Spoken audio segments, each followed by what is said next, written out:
So Simone Marshall Hayes is an assistant district attorney in Nashville, Tennessee. She was raised in Nashville and after high school ventured to Southern Adventist University, where she studied journalism and eventually returned to Nashville to attend law school at Belmont College of Law. There, she was elected president of the Black Student Association, vice president of the American Constitutional Society, and has represented the law school at various statewide functions. After law, she started her career as an assistant DA at the district's office in Nashville. Most recently, moved to Alexandria, Virginia in 2019 after she got married to Pastor Garrison Hayes. In her spare time, she enjoys writing, traveling, of course, pre-COVID, biking with her husband, volunteering with the Innocence Project, and wielding the power of Christ to advocate for better, more comprehensive representation for the members of the Black community. And so at this time, without further ado, I am introducing to some and presenting to others, Attorney Simone Hayes. What an opportunity to have you serve with us. We're so grateful. Thank you so much, Pastor Neasley. It's so good to be back here with you all today. It is always an honor, and truly, Dr. Jones Campbell is hard to follow here. I'm gonna have to do my best, but we're gonna work it out here. We're gonna do what we can. We're gonna be talking a little bit about racism and sexism in the workplace, and I'm so excited to share this with you because most of us function in a workplace, in a workspace in some form or fashion, or we know people who do. Even if we have maybe exited the workspace formally, we're still, we have children who might enter into the workspace, or husbands that might be in the workspace, or other women in our circles that are there as well. And so I'm excited to talk about some of the issues that we face, how we can create a better community, and the things that we can do to kind of remedy some of the challenges that we face. I want to invite you now. I see that we do have the chat function going, so I actually may not need this, but I do have this poll everywhere link up. If you all can start orienting yourself there. Don't worry, it will be back up soon. But if you want to start orienting yourself there, you may. So as Pastor Guerrero mentioned, I am an assistant district attorney. I actually am back in Nashville now. I had moved to DC for 2 years, but I'm back in Nashville as an assistant DA, and I handle any variety of serious felony cases, primarily orienting towards domestic violence cases.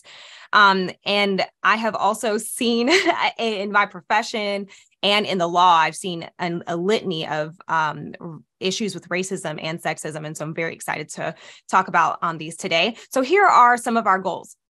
Our agenda for today. We're going to set out our primary goals and intentions for the conversation. We're going to talk about sexism, defining it, what it looks like in the workplace. We're going to talk about racism, defining it, what it looks like in the workplace. And then we'll briefly talk about intersectionality as well. So our goals today are that we should define the terms racism, sexism, and intersectionality, that we want to dissect and understand what they may look like in the workplace, that we can navigate those things better out after coming out of this conversation, and that we can outline our role in combating sexism and racism in the workplace. And then, of course, we want to discuss what a healthy workplace would look like and celebrate some of the progress that we've made, and also hinge on some of the differences that we can make in our workplace as well.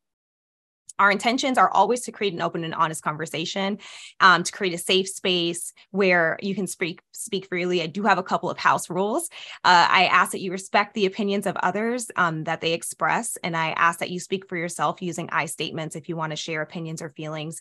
Also, what happens here stays here. I know that this is being recorded, but if there's something that isn't recorded, then if it's a personal story, please don't share that unless you have the express consent of the person who shared it.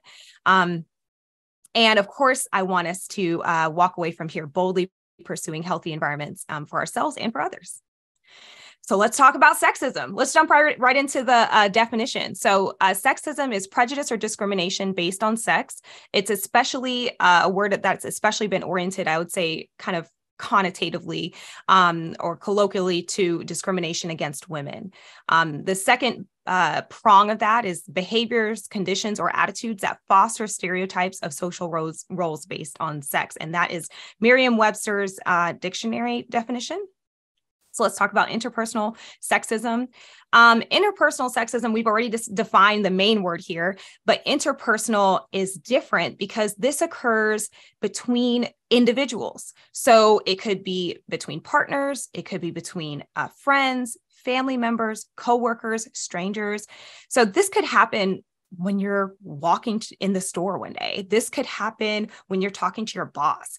This could happen when you're in a conversation with your spouse or with your family members. It could be any number of those individuals, but this is an individual one-to-one, or it could be, you know, more than one person, but it's not a systemic problem. It's an interpersonal. Okay, so I would like for you to either put in the chat or go to Poll Everywhere. And I would like for you to put in some of the things, some of the challenges that you see with interpersonal sexism. What is it that it looks like to you?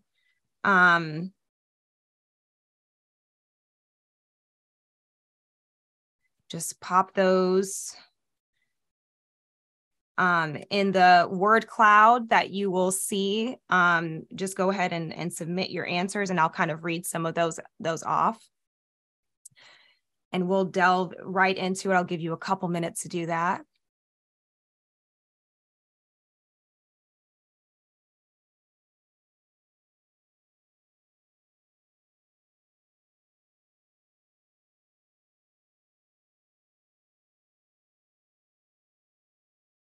Okay.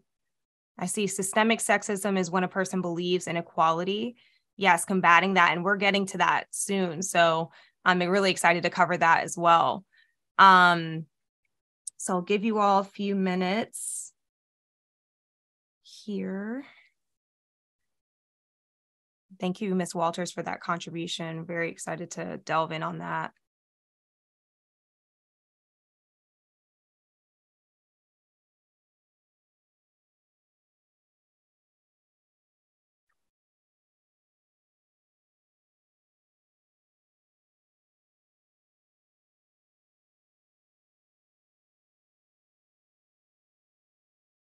Okay, yes. I see, yep. Person not listening exactly because I'm female, relating to other women in the workplace, being validated by peers and people in general. Yes. And some of these are framed in the positive, and I love that because we're going to get there. Sexism, obviously, as you know, is the negative implication of sort of viewing women as being lesser, and it can technically be viewing men as lesser, but typically it is oriented towards women. And so it's actually the negative practice, kind of like racism. And I see that that was also put in the chat, and that's a very good observation as well. And we'll talk about how those converge. Yes, a woman's knowledge is not appreciated, especially if it's greater than her boss's. Oh my goodness. Yes, exactly. So let's delve right in here. Thank you for all of your responses. So we've got, I've highlighted a few here. Harassment, both sexual and non-sexual. Okay. And we'll break these down a little bit more later. Labeling qualities that are often positive as in men as negative in women, like calling women too assertive, aggressive, bossy. The requirement of women to overprove their qualifications. We all know somebody, okay, a woman who is so incredibly qualified for her job, no questions asked. Dare I mention Supreme Court Justice Ketanji Brown Jackson. She was so qualified for her position, and yet people were looking at her like, oh, can you tell us your LSAT score? Which I'm sure was actually superb, but they're looking at these things that really are not indicative of her ability to do the job or her experience. The requirement of women to overprove their qualifications in comparison to their male counterparts, and inequitable judgment of the work performance based on sex. So harassment can be both sexual and non-sexual. So sexual harassment can obviously look like physical advances or sexual comments. This is actually something that I find that a lot of women experience. Unfortunately, in my lived experience as an attorney, as an assistant district attorney, my privilege is that I encounter a lot of individuals on a daily basis, which is always, for me as an extrovert, is always a fun time. However, it does not come without its fair share of commentary, whether that's on my dress, the way that I dress, which is always in a suit, but, oh, your husband is so lucky, comments like that. Or, inappropriate touching of the shoulder that I have to quickly kind of establish, get away from that and move away and say, hey, I don't appreciate that. You did that. So those are the types of sexual harassment advances that you can experience in a workplace. But there are also non-sexual harassment complaints as well. And those are defined as from the EEOC as comments about one's sex, including one's sexual orientation, gender, identity, or pregnancy. The person who is harassing can be any sex. The person who is being harassed can be any sex, technically, legally. And the harasser can be any number of these individuals: the victim's supervisor, the supervisor in another area of the company, a coworker, a subordinate, or someone who is not even an employee of the employer, such as a client or customer who is in that space. So here's a quote for us to kind of orient ourselves from the EEOC. Although the law does not prohibit minor teasing, offhand comments, or isolated incidents that are not frequent or serious, harassment is illegal when it is so frequent or severe that it creates a hostile or offensive work environment, or when it results in an adverse employment decision, such as the person being fired or demoted. That's important because we are going to get into how you combat racism and your rights a little bit later. So other examples of interpersonal sexism might be someone accusing you of not being or acting ladylike, making a joke based on someone's sexist beliefs, justifying sexism by saying boys will be boys. Oh my goodness, how many times have we heard that? Blatantly ignoring, minimizing, or invalidating your thoughts, ideas, and feelings just because you're a woman. So let's talk about systemic sexism. Systemic sexism is much more big and broad. So let's put in the chat, what are some of the systemic sexism, examples of systemic sexism that you see in the workplace? What can that look like?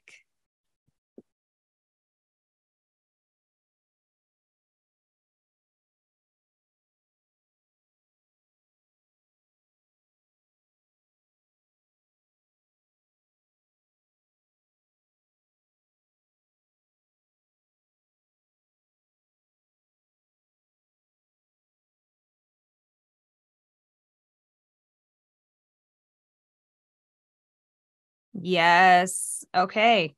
And that's also my dentist is doctor first name while her husband is doctor last name. That's a habit that we have in our society, is not referring to women and men in the same way with the same level of respect. Oh my goodness. We appreciate women, but not in the ministry. Oh my goodness. Isn't that the truth? Isn't that the truth? Shout out to every woman here who is in ministry. We see you. We appreciate you. We thank you. But it is absolutely true that we have had a system in Adventism that has not honored and uplifted women in ministry and has tried to limit women in ministry, unfortunately.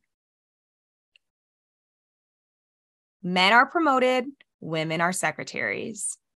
Yep. And we will get to some of that later as well. That's exactly right. Promotions are a huge way that we see discrimination pan out. These responses are great. Okay. I'm going to go ahead and move on to what that looks like here. So we're going to highlight a couple here. The pay gap. We'll get into the numbers a little bit later, but the pay gap is a big issue for women. We are not paid the same as men, specifically white men. Poor representation of women in leadership roles, another thing that we'll delve into a little bit later.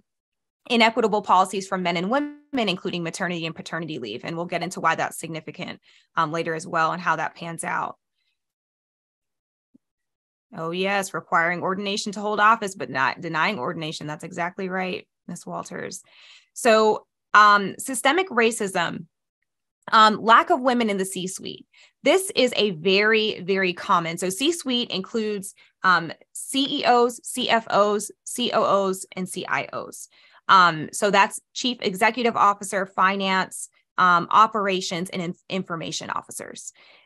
White men, according to the study of in 2022, white men have accepted and are currently in position for about 61% of those C-suite positions. White men alone, okay? White women are the next most prolific demographic in C-suite positions at 21%. That is still, even though they're second most prolific, that's still a 21-point difference. A 40-point difference from white men. And then men of color, by the way, note how broad this is, okay? This isn't even, we're not looking at Black men, we're not looking at Asian men, we're not looking at Hispanic or Latino men. We are just looking at men of color. They, in total, are represented at 13%, which is a 48-point difference from white men. And women of color are a measly 5% of C-suite positions across our nation. That is a 56-point difference from white men. Obviously, we have a problem there, huge, huge problem there. And you can see the graphic. It outlines, you're holding on to that color barely at the bottom of this chart here. That's how significant this is. And this is important because individuals who are in the C-suite are making the decisions for the corporation. Are we allowing for our corporations to make decisions that are fully informed by communities? We know the answer is no, just judging by some of the decisions that corporations make. But this is important for us as we are evaluating our decisions and our moves in our company, that we need to be in the room, that there needs to be more space for us to be able to navigate this. Yes, barely, Neasley, exactly. Pastor Guerrero, barely. They're just hanging in there. Oh my goodness. So on to our next point, pregnancy discrimination and its impact. So this is a study that was done at Baylor University. They published it in the Journal of Applied Psychology. And I know that we'll have a couple presenters later that will talk more about this, but they surveyed 252 pregnant employees, and they measured their perceived pregnancy discrimination, perceived stress, demographics, and postpartum depressive symptoms. The results were that pregnancy discrimination had a negative impact on both the mother and the baby. Pregnancy discrimination was linked to increased postpartum depressive symptoms for mothers and lower birth rates, lower gestational ages, and increased number of doctor visits for babies. This is a quote about the woman's rights, I guess, and the level of complaints that have been taking place through the EEOC. If a woman is temporarily unable to perform her job due to a medical condition related to pregnancy or childbirth, the employer or other covered entity must treat her in the same way as it treats any other temporarily disabled employee. Yet, statistics show that in the last 10 years, more than 50,000 pregnancy discrimination claims were filed with the Equal Employment Opportunity Commission, which is the EEOC, and Fair Employment Practices agencies in the United States. So we still have a huge issue. And what that issue looks like is oftentimes that when women accept jobs, there is this pressure for them to not have kids, for them to go ahead and get kids out of the way so that they can become a real part of the company. There is this pressure for women to perform even while they're on maternity leave. Especially in high performance oriented professions like law, like medicine, like finance. There is this expectation that they will just keep plowing through that no matter what is going on.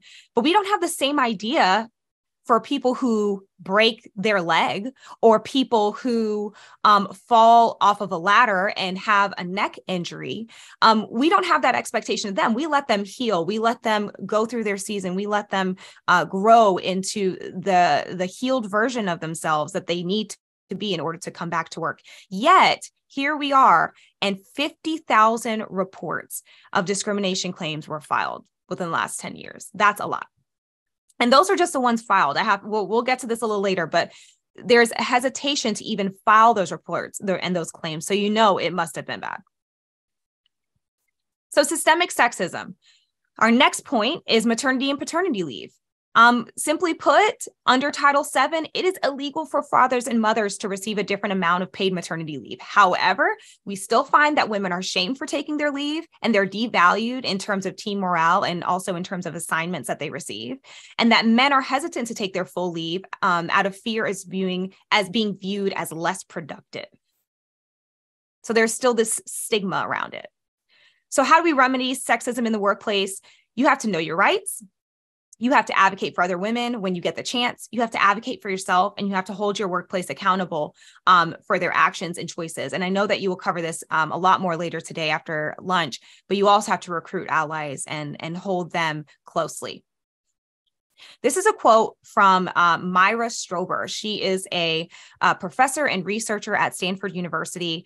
And she said, the American way, if you will, is to reward people who are valuable by paying them more.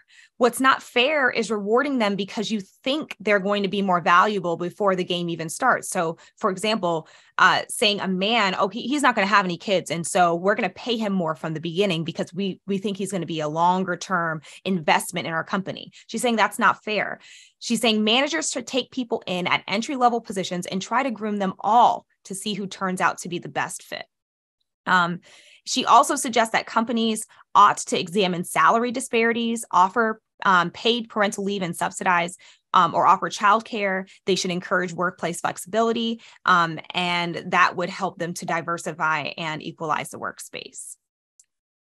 Okay, so first things first, let's go over some of our rights here, okay?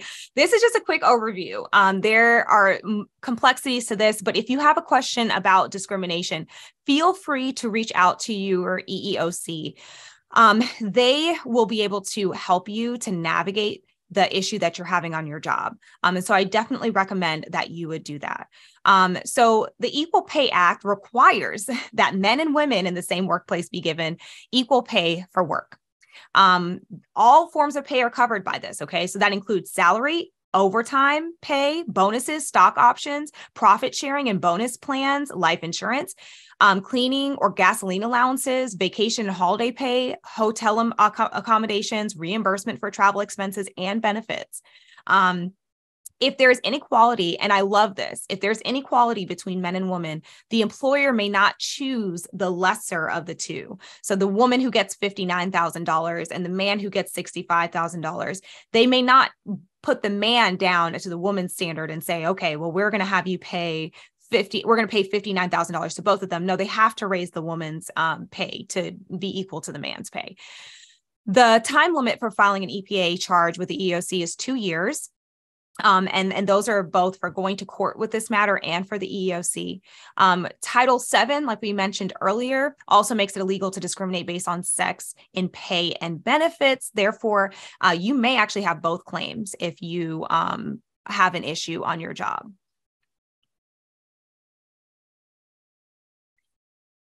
And one thing that I will also mention here, and especially as Adventists, this is important to us. Title VII and the ADA prohibit compensation discrimination on the basis of race, color, religion, sex, national origin, age, or disability. And so there are more specific requirements, like there's a minimum amount of employees that the Title VII covers, like I think it's like 15 and 20 respectively. But in order for them to take action on your behalf, however, if your employer qualifies with their number, if they are discriminating against you because you are taking a Sabbath, that is illegal. And we know that, but I'm giving you the specific language just in case you need it. It's a Title VII violation. So Know your rights with pregnancy policies. The Pregnancy Discrimination Act forbids discrimination on the basis of pregnancy when it comes to any aspect of employment. This could be hiring, firing, pay, job assignments, promotions, layoffs, training, fringe benefits such as leave and health insurance, and any other term or condition of employment. Okay, so remedying sexism in the C-suite roles, like we talked about earlier. You can create a level playing field by taking some of these steps, enabling flexible working hours for parents of both genders. I think this is really important because when we talk about sexism, we often talk about how women are disenfranchised by sexism. But actually, nobody benefits from sexism. Men do not benefit by not being present with their children and being present in their family's life. Men do not benefit by overworking and being overly available to their workplaces. Women do not benefit by having to be both places excessively so, right? Like if their partner is working more than a full-time job because he feels like I just have to kind of be this hamster in the wheel. And then she's also working her full-time job and taking care of her children. This is not a healthy environment for anyone. And so flexible working hours for parents of both genders is actually really, really important to us finding sort of this equity space. Making salary ranges for various positions more flexible. That is transparency is how we start to gain some of this data and see that problems exist. And so that's huge. It also helps people to see what they're worth. So that when they're looking at salary ranges, it helps them to orient to, hey, I meet every single qualification that they're looking for. I'm deserving of this job and I'm deserving of this pay. Ensure clear career paths to development for all associates, encourage women to apply to positions, improve childcare and support, advertise all job postings, and offer equivalent maternity and paternal leaves. So we're going to move on to racism now. Racism is a belief that race is a fundamental determinant of human traits and capacities, and that racial differences produce an inherent superiority of a particular race. It's also behavioral attitudes that reflect and foster this belief, so racial discrimination or prejudice. The second definition is a systemic oppression of a racial group to the social, economic, and political advantage of another. And 2B is a political or social system founded on racism and designed to execute its principles. So there is definitely a overt racism and subtle racism. Overt racism, derogatory names, physically aggressive actions, violent behaviors, threats of violence, explicit declarations of superior or inferiority based on skin color alone. But there's also subtle racism, which is most common today, right? Most people have learned, not all, but most people have learned that you cannot call someone the N-word. Most people have learned that you cannot punch someone in the face and say, go back to insert country that you think that they're from. Most people have learned that those things are unacceptable. Most people have learned that you cannot try to burn someone's house down just because you want them to move out of the neighborhood because they're the only person of color in the neighborhood. But subtle racism is forever blooming and growing, and it's forever present in our communities. And that looks like microaggressions, that looks like curation of community that excludes minoritized individuals, and it looks like tokenization. So let's talk about interpersonal racism a little bit. Microaggressions are defined as commonplace verbal and behavioral indignities, whether intentional or unintentional, which communicate hostile, derogatory, or negative racial slights or insults. I want your feedback. What are some microaggressions that you have experienced or that you have seen? And you can go ahead and put those in the chat if you'd like.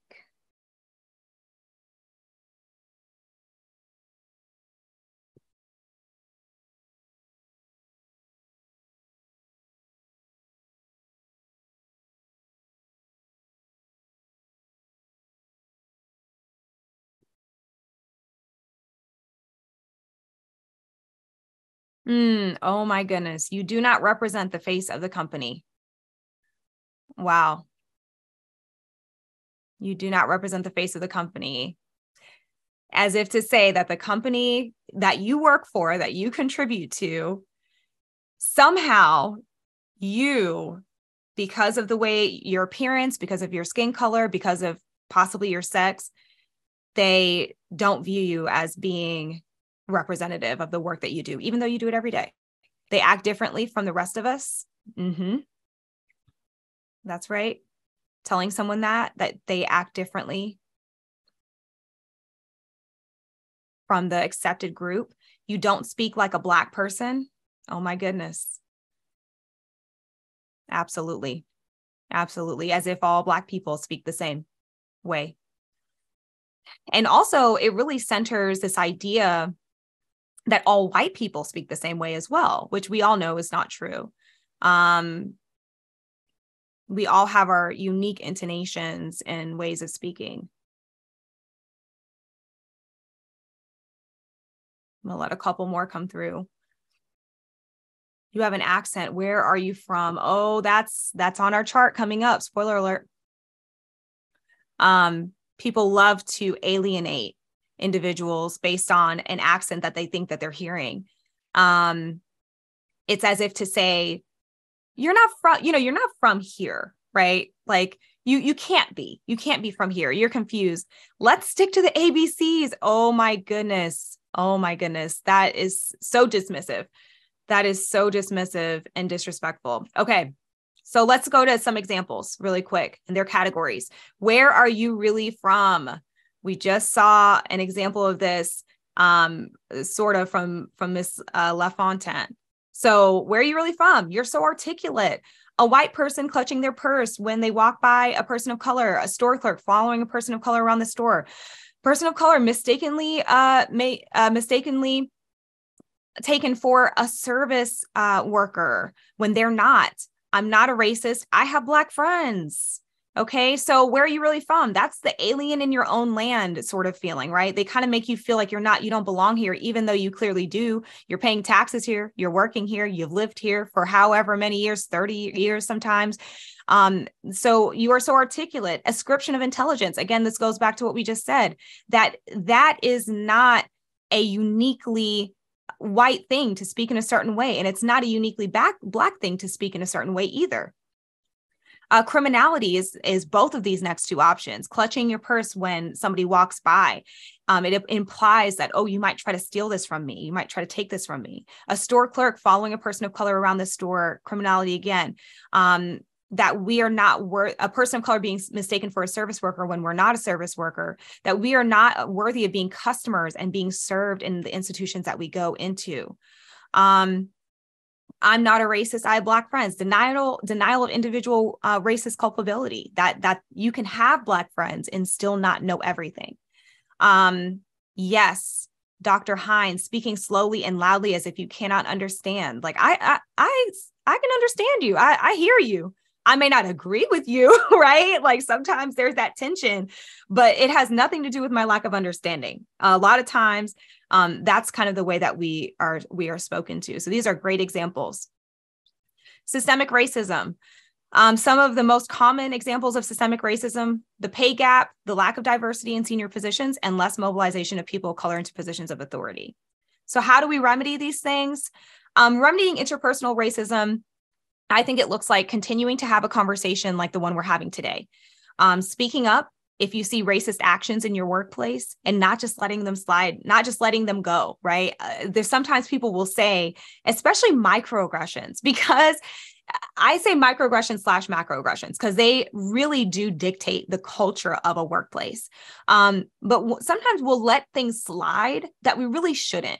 And maybe that means that we need to have a lunch session or a breakout session with that person, stop by their office and have a conversation with them, just being open and honest, especially because a lot of times we've made ourselves available in creating community with these people. They oftentimes trust us to speak to these things. And so we have that responsibility to our own community to combat interpersonal racism by speaking up when we see it happen. Encourage education, reading, podcasts, and so many other things as well. Watching shows that will educate, watching movies that will educate, going to events and places and spaces where we may not naturally feel like we belong. But encouraging that cultural education is so important. Trainings on implicit bias are helpful. They're not everything. We've seen that they are helpful for people to start to think, but there's a critical thinking aspect that has to follow it. And that's a lot of times where that reading kind of component comes in. Protections, it's important that we have a safe system and policy in place at each workplace where individuals can vocalize complaints without facing retaliation. Exactly. So without facing retaliation, that's important because I do also want you to know, we don't cover it in this presentation, but retaliation is also illegal, and you can also go to the EEOC, but that is oftentimes the fear, is that you will lose your job. You will have, you will be demoted, that you will not be considered for future promotions, and other things that sometimes are not as tangible as a typical EEOC complaint, right? If somebody tells you, I'm not promoting you because you're a Black woman, we all understand that. But if you say something that somebody does not like, and then they just happen to choose this person who is sort of qualified the way that you are, but maybe just a little bit less qualified, but generally in the same ballpark, but they just happen to choose this other person now, and they choose everyone else but you moving forward, it's a little bit hard to substantiate, right? And so that fear of retaliation is always there, which is why it is so important for us to have systems that allow for employees to report these things safely. That is an extremely important part of this. So remedying systemic racism, obviously learning our history in schools is incredibly important. Having a process by which individuals can report issues safely, again, is extremely important. Transparency in hiring. Pay transparency, especially. And that goes down a little bit further to compensation studies. And dare I say, as a lawyer, more lawsuits where inequities exist, not equities, but where inequities exist. That sometimes you have to sue people into compliance. And I am a litigator. That is what I do every day, not sue people, but I am a prosecutor. But I will say that litigation makes people think twice. It's costly. Oftentimes to the defendant. It can be costly to the individual pursuing lawsuits as well, but there are agencies that can help with that. And I encourage people, when you see an inequity that is really serious on your workplace, I encourage you to report it. So intersectionality is the complex cumulative way in which the effects of multiple forms of discrimination, such as racism, sexism, and classism, combined, overlap, or intersect, especially in the experiences of marginalized individuals or groups. So, for example, and we'll kind of move on to our next slide, you may be any number of these descriptors. You might be an immigrant, you might be disabled, you might be Black, you might be Latino, you might be Hispanic, you might be Asian, woman, male, member of the LGBT community, Christian, Muslim. You might be any of these things and so many more. This is not even tip of the iceberg, right? Classism is very real. Low income family, middle class family, right? So there's so many different classifiers for us, and how, these things all converge to create a lived experience that can sometimes be very challenging. I have a quote here from Kimberly Crenshaw, who is the mother of intersectionality, and she is incredible. She is absolutely incredible. I totally recommend that you read her documents and her books on intersectionality and critical race theory. She says, now you might ask, this was during her TED Talk. She said, now you might ask, an issue that affects Black people and an issue that affects women, wouldn't that necessarily include Black people who are women and women who are Black people? But in fact, it's not how it works out. This way of thinking encourages a trickle down approach that lets many people fall through the cracks. And what she means here is that we've seen time and time again in litigation that when Black women specifically is who she centers in her work, when Black women have brought lawsuits and they've said, I would like to sue my company in a class action lawsuit, people have looked at them and said, okay, you can sue on behalf of Black women. However, you're going to struggle with your class action status because you don't really represent Black men and you don't really represent white women either. And so that limits their ability to be effective in their space because there's this assumption that essentially they're this island all on their own. And there's not that overlap between their lived experience. And then other courts have said in the past, and they're, we're getting a little bit better these days as we talk about it, name it, and expose it. But in a 1970 case, Black women brought to the courts their issue, and they totally dismissed the fact that they could have two claims. They said, no, you got to choose. You've got to pick a struggle here, right? You're a Black woman and you're Black and you're a woman. However, those two things don't converge in the way that you think that they do to create a specific type of discrimination. You have to pick. And that type of minimization and dismissal of the unique struggles of Black women have not just been found in litigation. It's been found culturally, where oftentimes the struggles that we have as women are not always felt and understood and known by our Black male counterparts. And oftentimes our struggles as Black women are not always known by our female white counterparts. And we know that historically, that both movements have honestly kind of pushed Black women to the side. Feminism, although it is rooted and grounded in the equality of women, oftentimes pushed out or excluded Black women from that conversation. And Black men, in their pursuit of civil rights, we had it kind of like a double down, right? Black men got their right to vote because they were men. And then white women got their right to vote. And then Black women had to wait for civil rights to be able to use it all, right? So it's kind of one of those things where we've been on this we're behind the curve in a lot of different ways because we experience discrimination twice, if we're lucky, twice over. Some of us, I'm an immigrant to this country. My family's from the Caribbean. And as an immigrant, we experience it 3 times over. Don't add anything else on. Right? Most of us are probably Adventists on this call, which knows that we have a different way of celebrating Sabbath every week, which adds a totally new layer, right? So the intersectionality component is so important. It's important for us to be mindful of this because of the effects that it has on us. So how can we build a healthy workplace? Let's talk about some of the positive things that we can do here. We can curate a culture of inclusion. We can create equitable healthcare and family leave for all sexes, flexible working conditions where it's feasible, equal opportunities for growth and success regardless of sex or race.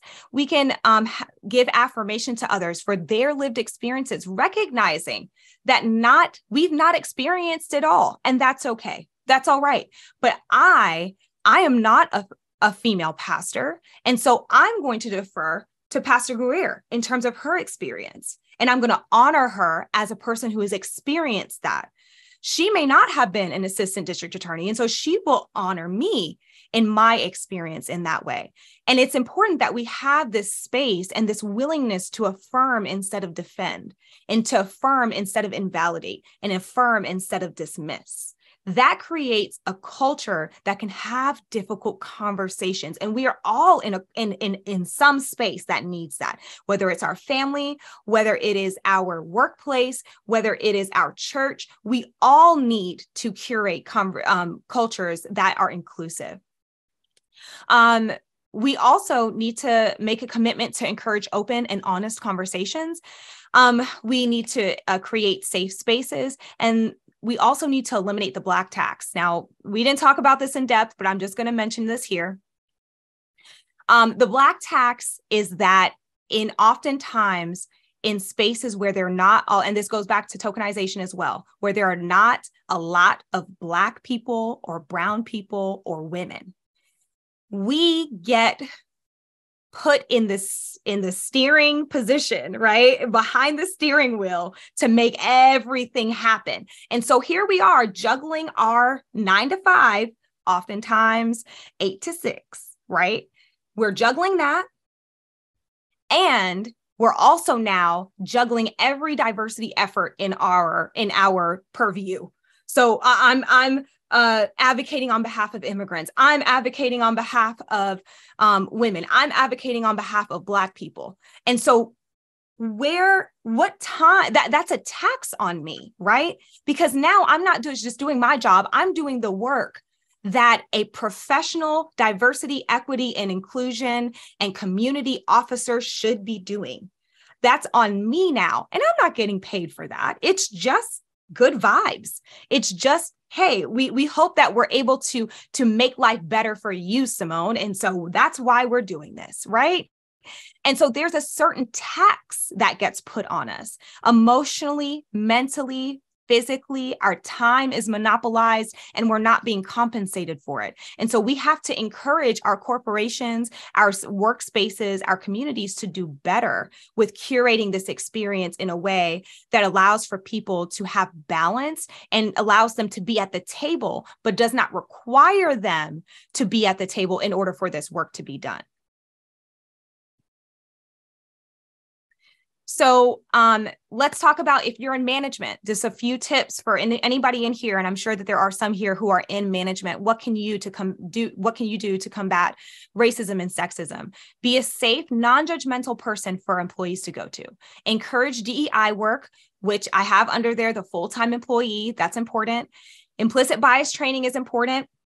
Make DEI resources available for employees. And that's on a daily basis. That's not just a once a year implicit bias training. No, let's talk about having resources that are readily accessible, whether that's a course that they can, like little short snippets that they can continually watch, whatever it is that's paid for in production by the company, so that people can pull it up on an app for their company, whatever it is. We need to make that accessible. We need to make our standards accessible to people.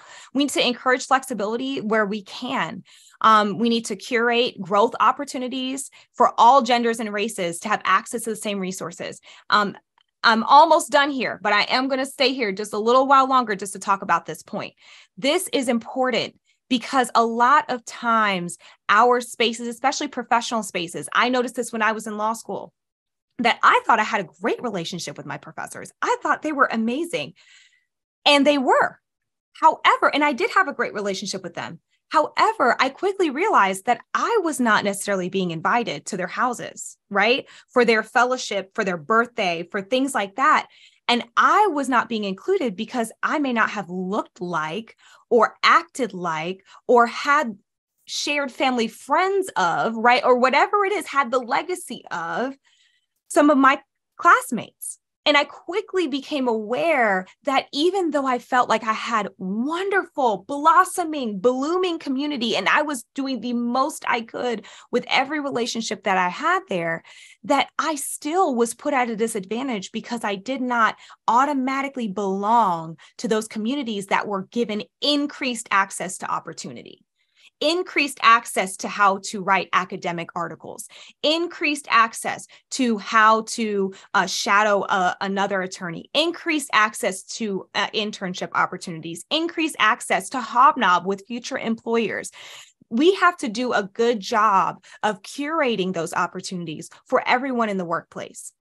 Obviously, it's important for us to set standards and to track progress. That's really important. It's important for us to have a zero tolerance policy for explicitly racist comments and explicitly sexist comments. It is important that we have a safe space. I cannot say that enough more times than I already have. And for everyone, I think the unique things here, aside from having a safe space, aside from affirmation, is to alert those empowered to racism and sexism in your workplace, and to hold your leaders accountable to tracking their goals and to achieving that goal that they had set out. You don't get invited to the informal lunches and dinners. That was just for the white men. Oh my goodness. Can we talk about the golf trips that I've seen some of my colleagues take? And where am I? I didn't even know it was happening, but they're going out and they're playing golf on a Friday afternoon. And where's my opportunity to do that, right? And it's because there's an assumption, first of all, there's an assumption that I don't play golf. They don't know whether I do or not. There's an assumption that I don't. And there's also this idea that, that they think alike, that they have community with one another. And so therefore, they are the right fit for that opportunity. They've carefully selected who they ask and don't ask, right? And so these are things that we have to tackle. I hope that this was helpful. That is all that I have for you today. I do have a couple more resource slides that I will briefly pop up just to give credit where it is due. And this is not even all of them. But yeah, that's it. Wow. Just wow. So helpful. That's the words coming through. So helpful. Wonderful. Thank you so much, Attorney Simone. I always appreciate your work. I always appreciate when you come to the table and how to hold the church to let me read that properly. How to hold the church in the denomination to an anti space is a question that's come for you. Mm-hmm. I mean, I think so. We do have unique challenges as a church institution because there's a lot of in terms of establishing equity, because it really has to come from a policy perspective, because the law is not going to get involved in the way that a church is run. They give that autonomy to churches. And so it actually becomes where we truly do have to do the work. There is not necessarily always a lawsuit. And I say always, and I'm always, as a lawyer, I'm always going to leave room for there to be an issue that could come up where we could litigate. However, they are extremely rare. Oftentimes, the government will leave up to us as Adventists the way that we deal with our clergy, the way that we interact with our constituents. And it does make litigation effective litigation very challenging. However, it's important that we get into the room of policymaking, because maybe we cannot at this time effectuate a law, but you can create a policy and a culture that is healthy. And I've seen multiple areas, regions is that's exactly right. Our belief 13 is rumination of anti-discrimination. And so, we have to do a good job of creating policy and getting into the room and creating allies, which you guys will talk about later. Yes, thank you so much for this information. I know you have to run. I also remember that Priscilla had asked me a question a week or so ago. She shared with me an experience they had, and it's about trying to figure out how to address the venom that women receive, sort of whether if they're on a platform, if they're preaching or whatever. Is there anything that can be done from sort of a legal perspective to a cease and desist order or something like that on someone who just continues to spew on women as far as ordination or women in ministry? Yeah, so that's definitely going to depend on your local laws, but restraining orders are great for individuals who are harassing you at your place of work. And so you can get one of those. I've seen men get them, pastors get them when people have come to their churches and they have threatened them. I've seen male pastors get security put in place when their lives have been threatened and their livelihood has been threatened. And so we have to start advocating for those same things and taking those same actions when we are harassed in the pulpit and when we are constantly, our mission is being, we're being distracted, right, by these individuals who are harassing us. And so that's probably the term that you could probably seek that under is harassment, but it's going to depend on your local laws, what exactly that means and whether or not the incident that you're talking about and referencing will fit in that description so that you can get the restraining order, if that makes sense. So check out your local laws for sure. Yes. Oh my goodness, Dr. Hines, absolutely. Abuse people. We in the C-suite must remember how we were treated and refrain from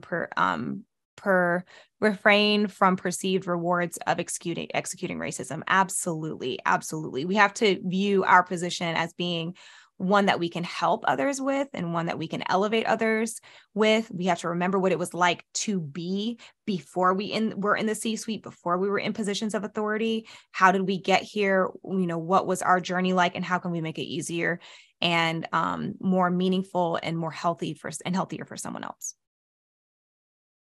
Well, thank you so much, Attorney Simone. I appreciate you, your brain, your knowledge, the information, how you pull everything together. Thank you so much. I know that the Association of Adventist Women will probably want to have some more conversation with you, because they are really looking in how to start having this question, this discussion and of equity and all of that. And I'm sure they can definitely use some of your expertise in the law and also in this topic. So thank you very much for your time. I know you must run, so may God continue to bless you and the good pastor, praying that all will continue to be well. I love that smile on your face. I miss it. I am glad to see it. Have a wonderful day. Thank you so much. Bye, everyone. Bye.